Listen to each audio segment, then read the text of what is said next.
อยากกินน้ำ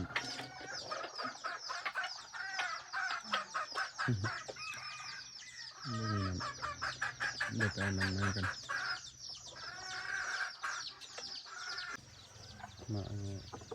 มาไปจะกุ้งเยอะ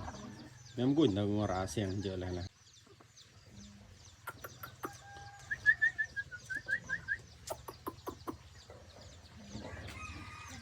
นี่เอาไก่แม่มาปล่อยใส่ยังบุลึงเถอะเลี้ยงใส่ไก่แม่ยาน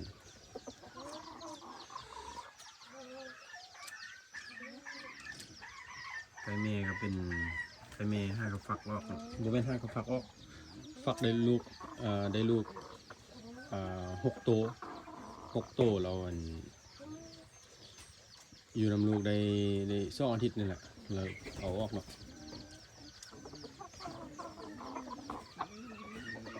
ปล่อยใส่ไก่พูเนาะตัวนี้ไม่แน่ใจว่ามันได้มันยานไก่เนี่ยเวลาไก่แล่นมาแล้วมันห้องอีดเนี่ย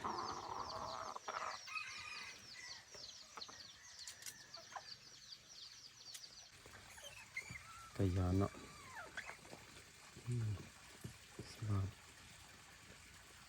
ตาเลือกเลย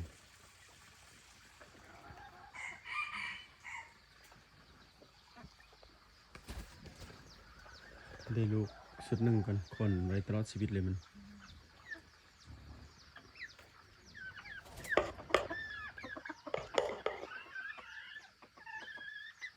ลูกไก่แม่เนาะยัง3 ตัวหน่อยแต่วันทื่อแล้วลูกเข้าจางแล้ว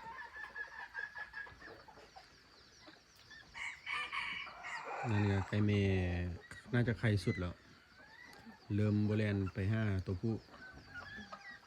ห้างมันบานเนาะเริ่มฟักแล้วล่ะไปแล้วอายกอง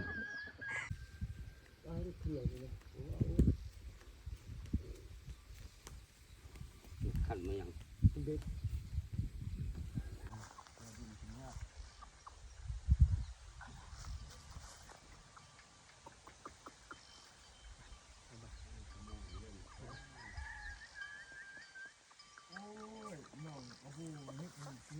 ลงของเลยครับลงไปยืมมือนี่ยังเพิ่งแล้วเอาคนมาเป็นน้ำเนาะบ่าวน้อยกำลังขึ้นไหมสายเรื่องธรรมศาสตร์เอาเลยไปเอาไปถ้าเข้ามุงไปพ่อมาไป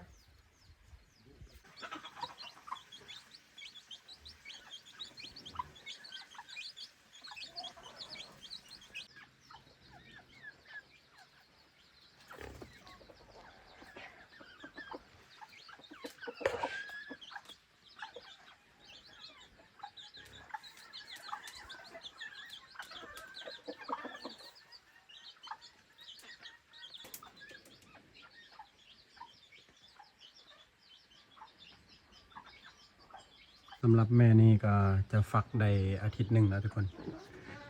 อาทิตย์หนึ่งแล้วเนาะช่วงนี้โดดลงตลอดลงไปกินข้าวเนาะเดี๋ยวอีกประมาณ10 มื้อนี่ประมาณ10 มื้อก็น่าจะนิ่งแล้วก็พร้อมออกแล้วใช้เวลา18-22 มื้อเนาะออกแล้วแต่บางตัวมักโดดไล่บางตัวกับบ่โดดไล่ตัวที่มันมักโดดไล่ก็ออกซะตัวได้ที่มันแบบว่าไข่แบบว่ายูฝักแบบยูเลยนะมันจะใช้เวลาน้อยกว่าเนาะแล้วก็แตกไว้แม่นี่ก็5กับฝักมื้อนี้เป็นมื้อที่2แต่ว่าฝักมื้อนั้นท่านฝักแต่ตอนค่ำนิดเดียวทุกคนแล้วก็คู่นี้น่าจะเริ่มผสมเริ่มทื่อแล้วตัวนี้แล้ว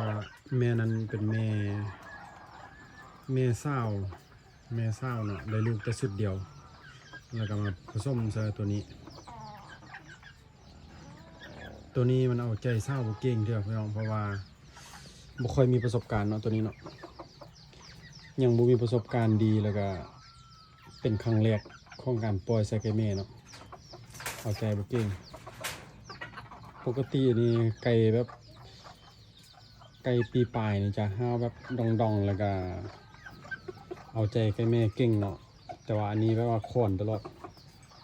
ข่อนไว้ตลอดนะห้าก็มาปล่อยเนาะ